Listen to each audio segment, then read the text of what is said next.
Saree pre-pleating part 2. Let's see how to spread the chest pleats perfectly. இந்த pleats எடுக்கிறதுக்கு நம்மளுக்கு சில measurements தேவை. நான் என்னோட கிளையண்ட்டுக்கு ஏத்த மாதிரி மெஷர்மெண்ட்ஸ் எடுத்து இந்த pleats அலைன் பண்ணிருக்கேன். இந்த மெஷர்மெண்ட் பத்தி தெரிஞ்சுக்கணும்னா என்னோட அப்கமிங் கிளாஸ் ஜாயின் பண்ணிக்கோங்க.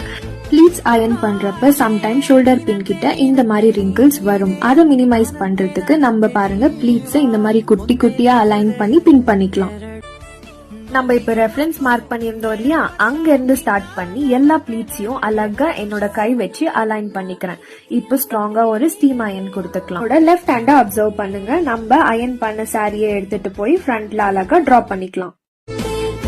ரெஸ்ட் ஆஃப் த சாரியை நீட்டா அலைன் பண்ணி ஒரு ஸ்டீம் அயன் கொடுத்துக்கலாம். அவ்வளவுதான், நம்மளோட செஸ்ட் ப்ளீட்ஸ் ரெடி. எவ்வளவு சிம்பிளா இருக்குல்ல.